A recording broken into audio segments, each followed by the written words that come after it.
कौवे के मामा ने नई बस खरीदी थी। उसका काम अपने जंगल में बहुत मंदा चल रहा था। इस वजह से वो कालू कौवे के जंगल अपनी बस चलाने आता है। गोरी भागी भागी दरवाजा खोलती है। कालू देखे मामा जी आए हैं, वो भी अपनी नई बस लेकर। जाओ जाओ मामा जी, मैं आपसे बात नहीं करता, कितने दिनों बाद आए हो। भांजे, मैं बस ड्राइवर बन गया हूँ तो बिजी रहने लगा हूँ, लेकिन अब तो आ गया तो चिंता मत कर, अब कुछ दिन यहीं पर रहूंगा। कालू कौवा तो बहुत खुश था। वो तो झट से बस में बैठ जाता है और जोर जोर से हॉर्न बजाता। सुंदरवन सुंदरवन सुंदरवन की सवारी, जल्दी बैठे, अगर बस छूट गई तो फिर मत कहना। गोरी, मुझे पूर्व के जंगल जाना है, बस थोड़ी आगे तक नहीं जाएगी क्या? नहीं, बस सुंदरवन तक जाएगी, आगे ऑटो से निकल जाना, अब जल्दी बैठे। गोरी तो शोर मचा रही थी। कबूतर जल्दी से बस के अंदर बैठ जाता है। ऐसे कुछ ही देर में बस तो खचाखच भर जाती है। कालू का मामा बस स्टार्ट करता है। वो एक अच्छा ड्राइवर था, बस को सही रफ्तार से चलाता है। गोरी सबकी टिकट काटती है और जल्द ही सुंदरवन का जंगल आ जाता है। बस रोक दी जाती है। सुंदरवन सुंदरवन के पैसेंजर जल्दी उतरो, सुंदरवन आ गया। अरे वाह, क्या ड्राइवर है, बस को कितने प्यार से चलाया, एक धक्का भी नहीं लगने दिया। वाह वाह। हाँ भाई, ये कालू कौवे का सगा मामा है और अब इसी जंगल में बस चलाया करेगा। सुबह का समय 7 बजे का है, मैं तो यही बस पकड़ा करूँगा। ऐसे पहले ही दिन पक्षी बहुत खुश थे। वो खुशी खुशी सुंदरवन उतर जाते हैं। अब तो हर कोई पक्षी मामा जी की बस में ही बैठना पसंद करता। बस कुछ ही समय में भर जाती। ऐसे कालू कौवे के मामा की कमाई बहुत अच्छी हो रही थी। मामा जी, आपकी बस पर तो पक्षियों की खूब भीड़ लगी रहती है, मैं तो कहती हूँ थोड़ा किराया बढ़ा दें। हाँ मामा जी, इससे हमारा खर्चा भी निकल जाया करेगा। भांजे, वैसे इतनी जल्दी किराया बढ़ाना तो नहीं चाहिए, मगर आप दोनों कहते हो तो बढ़ा देते हैं। अगले दिन गौरी का भी अनाउंसमेंट करती है। सुनो सुनो, सुंदरवन के पक्षियों की टिकट अब से 10 रुपए बढ़ गए हैं, पहले ही बता देती हूँ, बाद में कोई चिक ना करना। लेकिन गौरी कभी बाकी सब ने तो किराया नहीं बढ़ाया, फिर आप क्यों बढ़ा रही हो? अरे कबूतर, तेरी तसल्ली के लिए बता दूं, उनकी बस पुरानी खटारा है और 1 घंटे का सफर 2 घंटे में तय करती है। तो बताओ, हमारी नई बस का किराया 10 रुपए फालतू तो होना चाहिए। हाँ यार, इस गोरी की बात में दम तो है। ठीक है, हमें ये किराया मंजूर है, लेकिन इससे ज्यादा ना बढ़ाना। नहीं नहीं, अब किराया नहीं बढ़ेगा, आप बेफिक्र बैठे। फिर मामा जी बस चलाता है। ऐसे सब पक्षी वो किराया भी कबूल कर लेते हैं। कमाई दिन पे दिन ज्यादा होने लगी थी। मामा तो बहुत खुश था और कालू गोरी भी। कालू भांजे, 2 दिन बस बंद रहेगी, मैं ये पैसे तेरी मामी को देकर आता हूँ। पता नहीं बेचारी कैसे कैसे खर्चा चला रही होगी। ठीक है मामा जी, मगर जल्दी आना, अपने घर जाकर हमें भूल न जाना, कमाई बहुत अच्छी हो रही है। ऐसे कालू का मामा पैसे लेकर अपने जंगल लौट जाता है। बस खाली खड़ी थी। कालू गोरी का तो बिल्कुल भी मन नहीं लग रहा था। रानू बहन, हम सब पक्षियों ने हरिद्वार जाने का सोचा है, आपकी क्या राय है? कबूतर भैया, ये तो बहुत अच्छा विचार है, मैं भी चलूंगी। मम्मा, मुझे भी जाना है, मेरा गंगा जी में डुबकी लगाने का बहुत मन है। मैं काफी समय पहले नानों के साथ की गई हुई हूँ। हाँ हाँ, क्यों नहीं, मैं आपको लेकर ही चलूंगी। मिठू पति जी, हम भी अपने बेटे को ले चलेंगे, बच्चों बच्चों का मन भी लग जाएगा। ऐसे काफी सारे पक्षी हरिद्वार जाने का मन बना लेते हैं। ठीक है तो दोस्तों, भीड़ थोड़ा ज्यादा होगी है, मैं तो कहता हूँ कालू के मामा की बस को बुक कर लेते हैं। घर से बैठे जाएंगे और घर पर ही उतरेंगे, बच्चों को लेकर कहाँ परेशान होंगे। चले कबूतर, हम सब कालू गोरी के घर चलते हैं और उनके मामा जी से बात करते हैं, वरना वो सुबह सुबह किराया कमाने निकल जाएंगे। ठीक है तो दोस्तों, मैं भी चलता हूँ। हरियाली, आप घर जाएं। ऐसे चिड़िया, कबूतर, मिट्ठू और सोनाची कालू गोरी के घर चले जाते हैं और उन्हें हरिद्वार जाने की बात बताते हैं। कौवों को तो लालच आ जाता है। चल तो देंगे, लेकिन किराया 20,000 लगेगा। 20,000? 20,000 तो बहुत ज्यादा है। गोरी, कालू गंगा जी जा रहे हैं, कुछ तो कम करो। 10,000, लेकिन इससे कम 1 रुपया भी नहीं होगा। जाना है तो जाओ। हम कल सुबह जल्दी ही निकलेंगे, आप बस लेकर तैयार रहना, देर न होने पाए। ठीक है चिड़िया, हम कल सुबह जल्दी निकलेंगे। आप खाना थोड़ा ज्यादा बांध लेना, हम बना नहीं पाएंगे तो तुम्हारे साथ ही खा लेंगे। हाँ कालू भैया, आप खाने की चिंता बिल्कुल ना करें, हम खाना फालतू ही लेकर चलेंगे। ऐसे सब पक्षी अपने अपने घरों को लौट जाते हैं। गौरी, मामा जी तो परसों आएंगे, फिर बस कौन चलाएगा? कालू, तुम कितने दिनों से मामा जी के साथ कंडक्टर हो, बस साइड भी लगा लेते हो, तो चलाने में क्या हर्जी है? गौरी, अगर कहीं एक्सीडेंट हो गया तो? कुछ नहीं होगा, बस तो ऐसे चलती है जैसे कुर्सी पे बैठ के खाना खा रहे हो। तो मना ना करना, पूरे 2 दिन के 10,000 मिलेंगे, इतना तो सवारियों से भी नहीं मिलेगा। कालू कौवा राजी हो जाता है और सुबह होते ही सारे पक्षी बस के पास जमा हो जाते हैं। गोरी सबकी गिनती करती है। बैठ जाएं, सब अपनी सीटों पर आराम से बैठ जाएं। लेकिन गौरी कभी, मामा जी कहाँ हैं? वही तो बस चलाएंगे। मामा जी तो 2 दिनों के लिए अपने जंगल गए हुए हैं, तो कालू बस चलाएगा। लेकिन गोरी, कालू को बस चलाना आता तो नहीं है, फिर वो कैसे चला पाएगा? कौन कहता है मुझे बस चलाना नहीं आता? बल्कि ये कहो, मुझे तो मामा जी से भी ज्यादा अच्छी बस चलानी आती है। अब जल्दी बैठो, धूप ना करो। पक्षियों को विश्वास हो जाता है और सभी बस में बैठ जाते हैं। कालू जैसे ही बस स्टार्ट करता है तो सभी पक्षियों को जोर का झटका लगता है। सब पक्षी हिल जाते हैं। वो कुछ बोल पाते तभी कालू कौवा रेस छोड़ता है और बस को रोड पर ले आता है और हाई स्पीड पर चलाता है। कालू भैया, जरा धीरे चलाएं, बच्चों को डर लग रहा है। अगर धीरे बस चलाऊंगा तो 1 महीने में हरिद्वार पहुँचेंगे। कालू कौवा ठीक कहता है, आप बस जोर से ही चलाएं। ऐसे कालू कौवे की बस रोड पर उड़े जा रही थी। सीधे सीधे रोड पर तो कालू जैसे तैसे ठीक बस चलाता, लेकिन जैसे ही टेढ़े मेढ़े मोड़ आते उसका बैलेंस बिगड़ जाता है और बस को एक ऊंची चट्टान में ठोक देता है। मर गए, आज तो इस कालू कौवे ने मार ही दिया होता। सब पक्षी जल्दी जल्दी बस से बाहर आ जाते हैं और कौवों को तो खूब सुनाते हैं, क्योंकि बस के आगे का हिस्सा बिल्कुल ही टूट चुका था। भगवान का लाख लाख शुक्र है जो किसी को चोट नहीं आई। कालू गोरी, आपने हम सब पक्षियों की जान जोखिम में डाली। आपको ऐसा नहीं करना चाहिए था, आखिर लालच की भी हद होती है। मेरा मन तो कर रहा है इन कौवों को मार मार के भरता बना दूं, लेकिन ये भी नहीं कर सकती। गंगा जी नहाने जो जा रही हूँ। ऐसे सब पक्षी वहाँ से दूसरी बस पकड़कर अपना आगे का सफर तय करते हैं, क्योंकि मामा जी की पूरी बस टूट चुकी थी। कौवे तो चुपचाप बैठे रह जाते हैं। गौरी, काम वो करना चाहिए जो हमें पूरी तरह से आता हो। देख लिया अपने लालच का नतीजा, मरते मरते बचे हैं। तो प्यारे दोस्तों, इस कहानी को लाइक और चैनल को सब्सक्राइब करें। आपका धन्यवाद। कालू कौवा बंगाल का जादू सीखने गया था। उसे पूरे 6 महीने हो गए थे और आज वो लौटकर घर आ रहा था। गौरी कवि स्टेशन पर उसका इंतजार कर रही थी। आ गया, मेरा निखट्टू पति आ गया। मुझे कब से इंतजार था, इतने दिन क्यों लगा दिए? गौरी, घर चलें, रास्ते में बताता हूँ। फिर दोनों पति पत्नी अपने जंगल की तरफ उड़ते हैं। रास्ते में उन्हें कबूतर मिल जाता है। अरे कालू कौवे, इतने दिन बाद मिले, तुम कब आए? बस अभी अभी स्टेशन से आ रहा हूँ।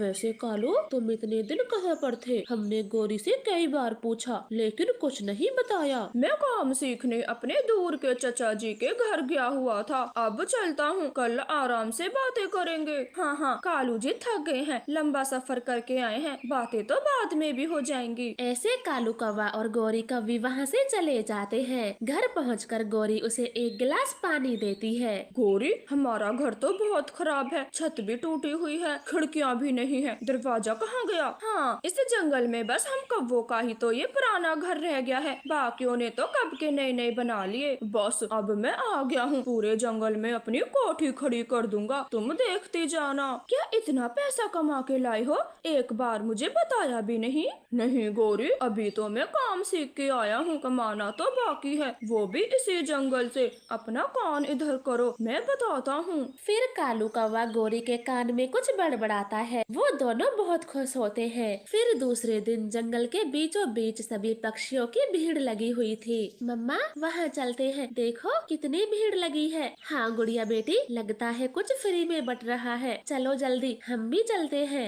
फिर मम्मा बेटी उस भीड़ में चली जाती है। वहाँ तो कठपुतली का खेल चल रहा था। बच्चे ताली बजा बजा के हल्ला गुल्ला कर रहे थे। अरे कोई पकड़ो, अरे कोई पकड़ो, ये बंदर मेरी मटकी ले गया, कोई पकड़ो। चिंता ना करो मेरी जान, मैं पकड़ के लाता हूँ तुम्हारी मटकी, लेकिन मुझसे शादी तो करोगी ना?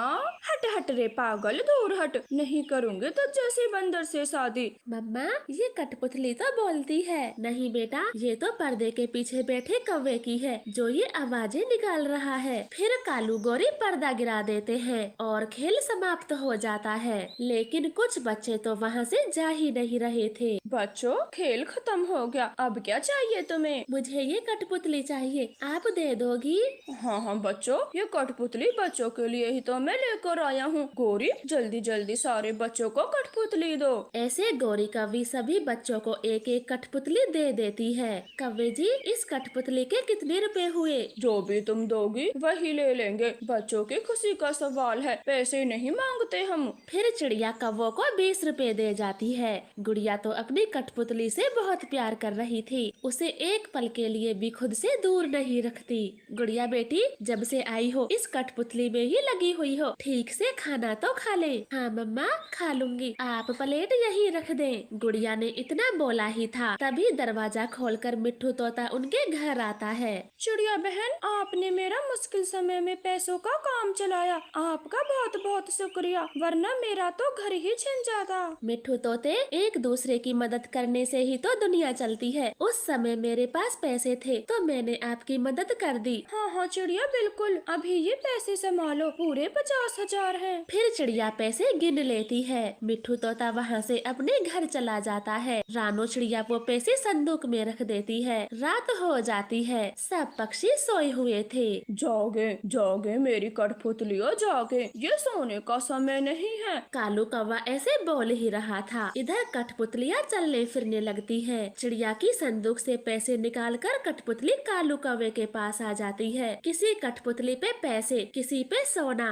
गोरी तो जल्दी जल्दी रख रही थी। लौट जाओ, अपनी अपनी जगह पे वापस लौट जाओ, कल फिर से आना। कबूतर जी जल्दी जागे, हमारे घर में चोरी हो गई। क्या क्या चोरी हो गया? मेरे गले का सोने का हार नहीं है, सोते समय तो गले में ही था। हे ऊपर वाले, संदूक तो खुली पड़ी है। गुड़िया बेटा, लगता है कोई चोर घर में घुस गया। चिड़िया जल्दी से अपने पैसे देखती है, लेकिन वहाँ तो कुछ भी नहीं था। चिड़िया बाहर शोर मचाती है, बाकी पक्षी भी आ जाते हैं। साथियों, मेरे घर में चोरी हो गई, मेरे 50,000 रुपए चोरी हो गए। हाँ चिड़िया बहन, रात को कोई चोर आया था, मेरे गले का सोने का हार भी ले गया। वो चोर फिर से आएंगे, सबको रात को चौकन्ना रहना होगा। सब चौकन्ना हो जाए, अपनी महंगी महंगी चीजें छुपा के रखे, जिन्हें चोर ढूंढ ही ना सके। देखो गोरी, खूब देखो, एक ही रात में कितना पैसा जमा हो गया। हाँ कालू जी, ये बंगाल का जादू तो बड़ा कमाल का है, बहुत जल्द हम इस जंगल के करोड़पति पक्षी बनेंगे। वो सारे पैसे जेवर एक संदूक में रखकर ताला मार देते हैं। कबूतर जी, ये मेरे शादी के गहने हैं, इन्हें छुपा दें। लूसी जी, मैं इन्हें जमीन में गाड़ देता हूँ, किसी को कुछ पता नहीं चलेगा।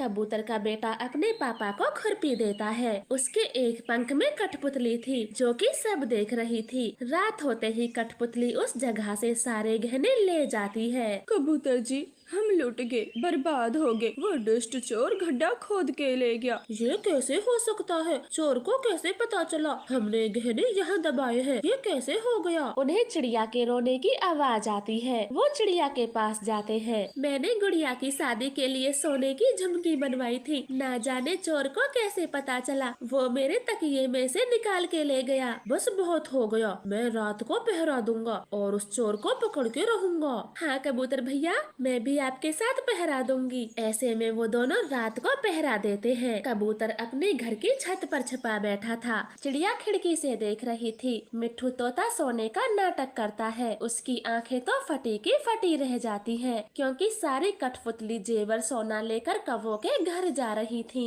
चिड़िया, देखा आपने, ये कठपुतली ही चोर है और कौवों के घर जा रही है, यही समय है इन्हें पकड़ने का। फिर सब पक्षी जमा होकर कौवों के घर चले जाते हैं और उसके संदूक का ताला तोड़ देते हैं। ये रहे मेरे पायल, यही है, छोड़ना मत इन कौवों को। चील तो बहुत गुस्से में थी, उन्हें पीटना शुरू करती है। तभी पुलिस भी वहाँ आ जाती है और दोनों को जेल में बंद कर देती है और इस तरह से सबको अपना अपना सामान मिल जाता है। कौवे तो बाकी की जिंदगी जेल में गुजारते हैं। आपका धन्यवाद। कालू जी, जरा मुझे 500 रुपए तो देना, बहुत जरूरी काम है। मुझे सब पता है, तुम्हें क्या जरूरी काम होगा। लिपस्टिक, क्रीम, पाउडर, बस यही जरूरी होता है तुम्हारे लिए। अब पता चल गया तो दे भी दो, मेरा सारा मेकअप खत्म हो गया है और तुम्हें तो पता ही है मैं बिना मेकअप के घर से बाहर नहीं निकलती। फिर कालू कौवा गोरी को 500 का नोट थमा देता है। गोरी चील के ब्यूटी पार्लर चली जाती है। गोरी कव्वी, ये फाउंडेशन मेरे पास नहीं आया है, ये बहुत अच्छा है, आप एक बार ट्राई करके देखें। ठीक है, आप दे दें, एक ब्रश वाली लिपस्टिक भी दे दें और रंग साफ करने की क्रीम भी। गोरी, ये मेकअप किट तो देखें, इसमें कितने सारे कलर हैं। हाँ, और ये शायद वाटर प्रूफ भी है, इसको दे दो, बारिश के दिनों में लगाया करूँगी, जिससे मेरा मेकअप भी नहीं धुलेगा। ऐसे गोरी वो सारा सामान मेकअप का खरीद कर घर आती है और शीशे के सामने मुंह पर लगाने लगती है। लूसी बहन, आपने सुना है पूर्व वाले जंगल में एक बड़ी रंगों की दुकान खुली है और उनके रंग भी बहुत अच्छे होते हैं, बिना केमिकल वाले। ठीक है तो रानो, हम भी उसी दुकान से रंग खरीदेंगे। लूसी बहन, मैं तो आज ही जा रही हूँ, क्या पता बाद में समय ही ना मिले, क्योंकि आज मैं घर के कामों से फ्री हूँ। ठीक है तो मैं भी तुम्हारे साथ ही चलती हूँ, बस घर से पैसे लेकर आती हूँ और हरियाली को भी बुला लाऊंगी। हाँ लूसी, जल्दी आना, मैं तब तक गोरी को बुला कर लाती हूँ, वरना कालू उसे केमिकल वाले रंग थमा देगा और फिर लगने तो सब हमारे ही मुँह पर हैं। ऐसे बातें कर वो दोनों वहाँ से चली जाती हैं। रानो गोरी का दरवाजा खूब खटखटाती है, मगर गोरी तो दरवाजा ही नहीं खोलती। वो अपना मेकअप करने में बिल्कुल व्यस्त थी। ना जाने कौन मरा है, जब मैं दरवाजा खोल ही नहीं रही तो जाता क्यों नहीं, बजाने दो, मैं भी अपना मेकअप अधूरा छोड़कर दरवाजा नहीं खोलूंगी। गोरी बहन, आप घर में तो हो ना, लगता है सो रही होंगी, मैं जाती हूँ। ऐसे रानो वहाँ से लौट जाती है और लूसी हरियाली के साथ पूर्व के जंगल चली जाती है। वो तीनों वहाँ से ढेर सारे रंग खरीदती हैं। लूसी, मैं क्या कहती हूँ, थोड़े थोड़े गोरी के लिए भी रंग ले लेते हैं, अब वो अकेली क्या आएगी, हम ही ले जाते हैं। हाँ चिड़िया बहन, आप तो हमेशा अच्छा ही सोचती हो, और एक वो गोरी है जो तुम्हारा कभी कोई एहसान नहीं मानती। छोड़े लूसी बहन, उसकी तो आदत ही ऐसी है। अब त्योहारों पर भी क्या गिले शिकवे याद रखना, मैं तो पिछली सब बुराई भूल जाती हूँ, बस सबके साथ प्रेम भाव से रहना चाहती हूँ। अरे वाह चिड़िया बेटा, तुम बहुत अच्छी हो। अगर सब पक्षी तुम्हारे जैसी ही सोचें तो दुनिया से बैर भाव ही खत्म हो जाएगा, खुशियों भरा जीवन जिएंगे सब। हाँ काका, हमें दुनिया से क्या ही लेकर जाना है, तो हमेशा किसी से ईर्ष्या क्यों रखें, भूल भी जाना चाहिए। बेटी, ये वाले रंग मेरी तरफ से फ्री ले जाओ और अपने पड़ोसियों को खूब लगाओ। फिर वो खुशी खुशी रंग लेकर अपने जंगल को रवाना होती है। चलो रानो बहन, कुछ तो अच्छा हुआ जो उस गोरी के रंग के पैसे किसी को न देने पड़े, काका ने फ्री में ही दे दिए। हाँ, अच्छा ही हुआ, वरना गोरी कालू तो कभी पैसे नहीं देते। ऐसे वो बातें करते करते अपने जंगल पहुंच जाती हैं। रानो को कालू कौवा रास्ते में ही मिल जाता है और वो उसे रंग की थैली दे देती है। कालू कौवा तो खुश होकर अपने घर चला जाता है। कालू,